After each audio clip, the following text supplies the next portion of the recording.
Hello and welcome back to Pineapple Support and Fancentro's virtual happiness retreat. I just want to say a big shout out to Fancentro, who are our sponsors today, without which we wouldn't be able to bring you events as such. Right now we've got Miki Anderson coming up. She is one of our beloved and long-term licensed clinical counselors with, therapists with Pineapple Support. And she is going to be bringing you a presentation on self-care incorporating routines. Miki, if you'd like to turn on your camera and your mic now. All right. Yeah, here we are. Hey. Hi.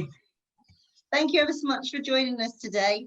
We've got a nice little attendance and there's some people that have been chatting in the chat room, but I'll keep an eye on that for you as well. Oh, thank you. But I'll hand you over now so that you can do your presentation. Thank you so much again. I'll speak to you after. All right.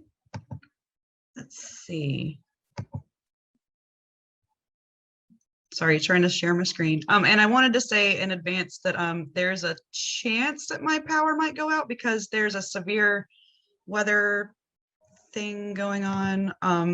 So if that happens, I apologize. I'm okay, but my internet may not be.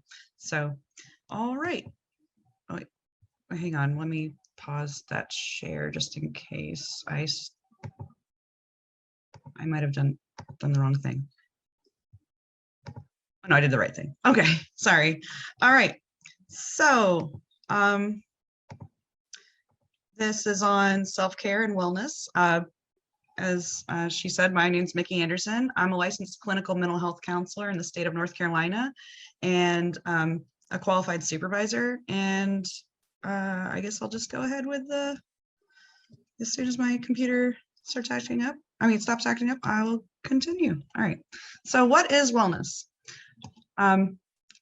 So Myers, Sweeney, and Whitmer defined it as a way of life oriented toward optimal health in which mind, body, and spirit work together in order to live life more fully. So wellness can be broken down into physical, emotional, social, spiritual, intellectual, environmental, and occupational. And so we'll talk about the following dimensions. And you'll find that some of these have a tendency to overlap with one another. And that's pretty picture of everything I just said. All right, so the physical dimension. Physical wellness is the ability to maintain a healthy quality of life, which allows us to make it through our daily activities without feeling stressed or fatigued. Some examples of this include eating healthful foods, being sure to hydrate, being more active, and making sure that we get enough sleep at night. These can be difficult, particularly when we have busy schedules. I know that you mentioned having well, I have in here like where I ask questions, but I don't know if this will just be in the chat box. But does anyone have any tips on how to incorporate any of these things into your daily lives?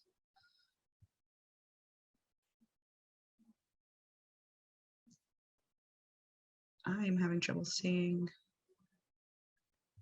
if they're. Let me look at the chat. Okay, at least I have it. All right. I will move on. So emotional wellness. Emotional wellness is the ability to understand ourselves and to cope with the challenges that life can give us. We need to feel comfortable expressing all emotions such as anger, fear, sadness, stress, hope, love, joy, but we need to do so in productive and constructive manners. Some examples of demonstrating emotional wellness include using coping strategies to deal with stress, such as journaling, deep breathing exercises, taking a walk, or incorporating hobbies into your daily life, such as photography, baking, dancing, gardening. Other examples are attending therapy and making use of your support systems. So my screen sharing is paused. I don't know what that means.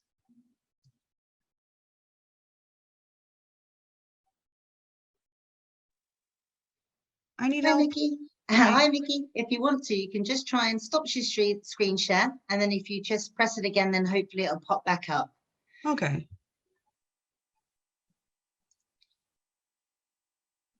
Technology. I hate it too. Just the thing just came up saying like, oh, okay. I don't know what I did. All right. So I saw someone mention, great. Okay. I saw someone mention video games. That's definitely a good one. Because you just kind of lose everything else, like all the stress of everything else just kind of goes to the wayside, and you just kind of zone out and just focus on what's in front of you. And for me, I'll do photography, and I'll just, same thing. Oh, I've got more chats. Oh, and writing and gardening, those are great. Like sometimes I blog, I want to garden, but or I want to garden, but it seems like a lot to me. So, but I like the concept. So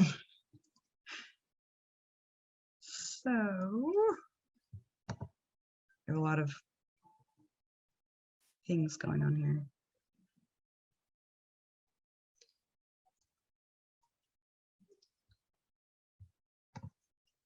So the social dimension of wellness. Oh wait, let me check the chat again. I'm sorry. Oh, yeah. Like 12-step meetings and therapy, and definitely hydrating are very important.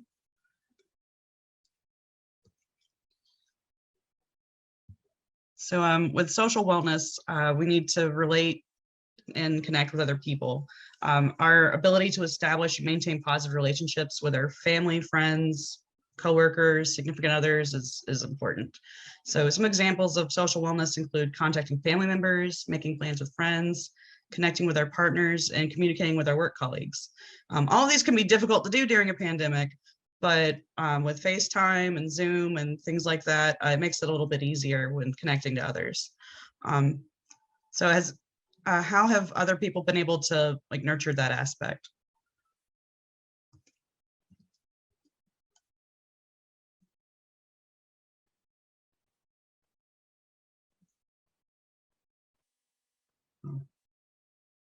Give y'all a moment.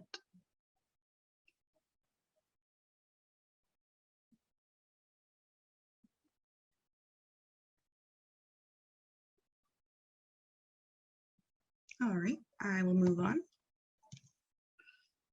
So spiritual wellness can be defined as the ability to establish peace and harmony in our lives. It's important to develop congruency between our values and actions, as well as to realize a common purpose that binds us. And this can be different for everyone. It was mentioned earlier about religious services, but they can be in person or online. Reading religious or spiritual texts, use of prayer or meditation techniques, or other practices. So does anyone else have any examples of that?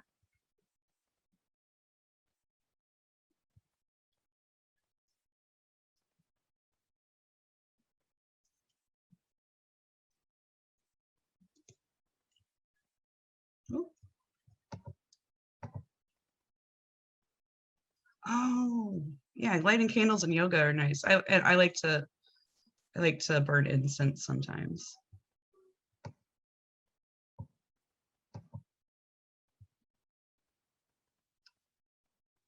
So intellectual wellness. It's described as the ability to open our minds to new ideas and experiences that can be applied to personal decisions, group interactions, community betterment. It's necessary for us to focus on learning new things and improve skills and challenge concepts. Some examples include furthering our education, or taking, so like by, like going back to school, for degrees, or just taking online courses, just like through Coursera. Reading books, listening to podcasts, watching documentaries, or interesting YouTube videos, following the news. Does anyone have anything to add to this?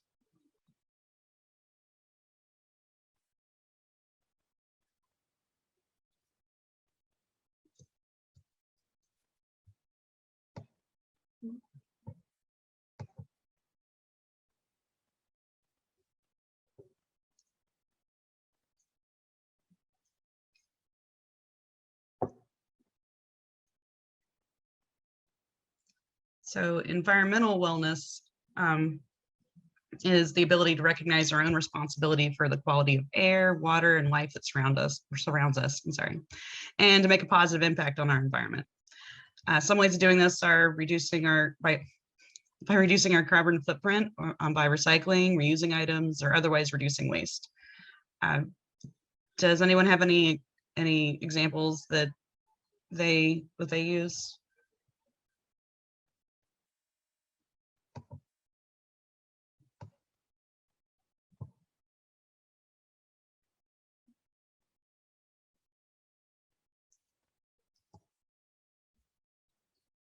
I will move on. All right, occupational wellness. It's the ability to get personal fulfillment from our jobs or careers while still maintaining balance in our lives. Some ways of accomplishing this are finding positive aspects of our jobs or finding jobs that that we'd like better. If we find ourselves in unfulfilling situations, we can research educational programs or make use of networking opportunities. Has anyone, how do y'all, like what examples do y'all have for this?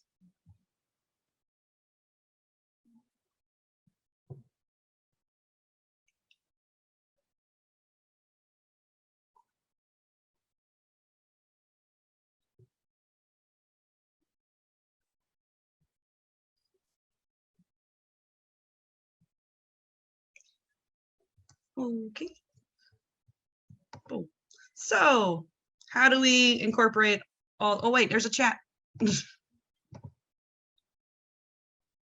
Yeah, definitely doing different things. So what kinds of things?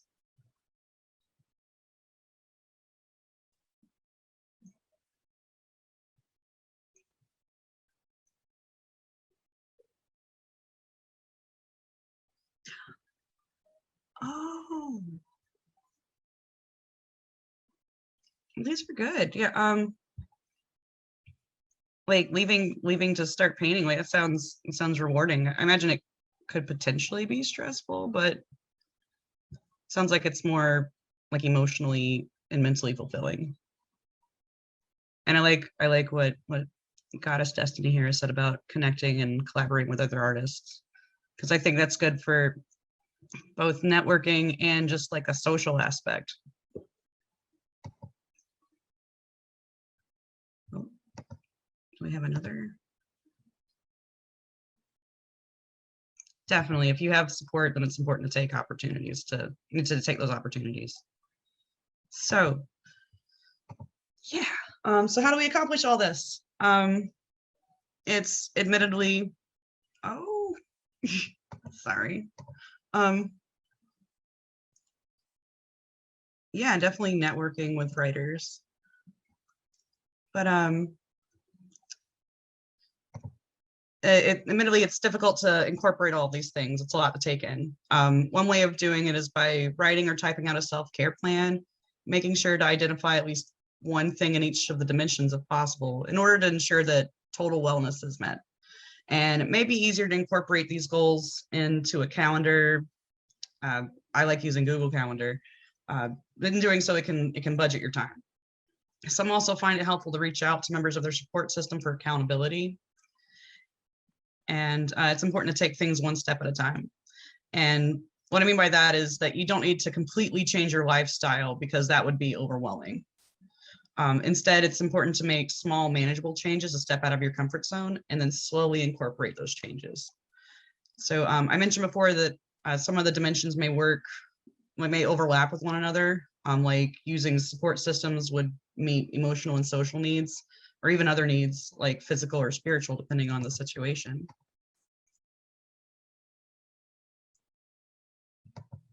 Oh. Oops. Okay. Just looking at the group chat. So, creating optimal wellness. So the world can be overwhelming, unsettling, particularly now during a pandemic. We're all bogged down by everything, and it makes sense that it can be difficult to try to make time for everything. It's important to be in control of our intent for wellness. So it's important to know what drives us. We need to consider what brings purpose and value into our lives.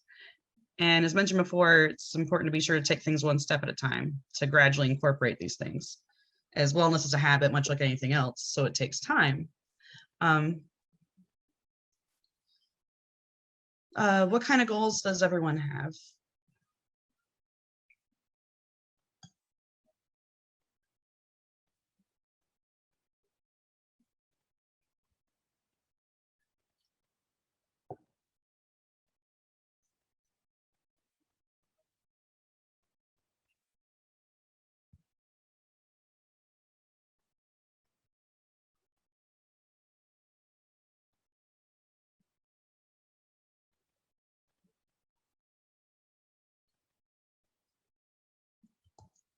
All right.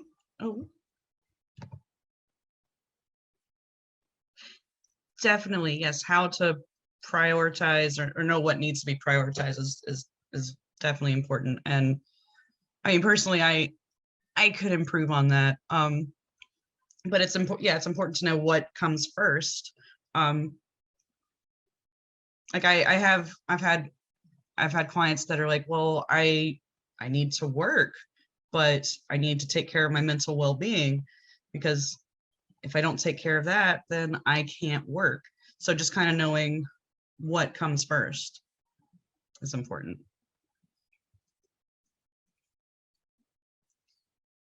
So I came up with a self-care plan example. It doesn't have to be this exactly, but there's something that covers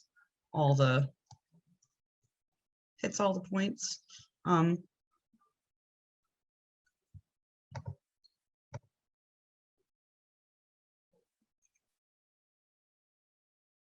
Right. And it's important to know what needs to be done versus what you want to do. I mean, but still allowing for some wants here and there, like as you can, just for sanity's sake, but definitely like the needs need to be done. And but I mentioned, oh yeah, like taxes, that's definitely, and taxes come before Facebook, I guess. So I was thinking, like, it's important to have a routine, which is hard right now. I mean, with like the loss of control with the pandemic, but it's important to like find things you can control. And I didn't want to put my entire routine down, but I thought, okay, well, I'll just put down like the start of my day. So it's a little personal. Like I mentioned that I pick up my kids from their dad's house because we alternate days. So my schedule, this is more like an excerpt of my daily routine every other day, because he has them one day and then I have them the next. And so it's a little different, but on days when I have to drive out there, this is the time I wake up. So personal things that I do, like showering, brushing teeth, drive to get to the kids' house, to the dad's house for the kids, spending time with them, which is kind of an emotional wellness, and getting them ready for daycare. Then I drive home for a bit, and one of my needs is coffee. I need breakfast for physical wellness and medication, and then Facebook for that might be social. That I don't know if that falls into anything, but I'm gonna say it's social. Looking at the chat, I like what Michael was saying here about being in a more financially sustainable position.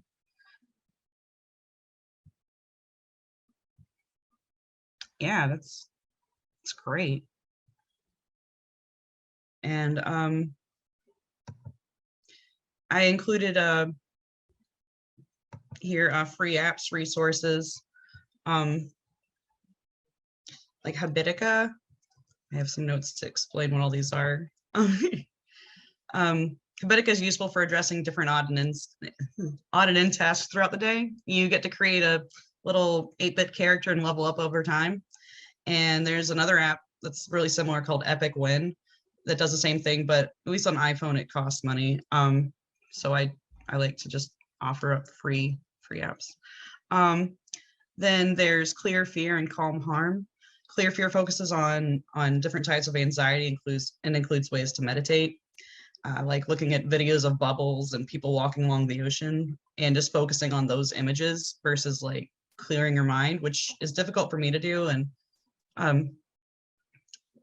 then there's Calm Harm, which focuses on other negative thoughts and helps you like connect to your support system if need be.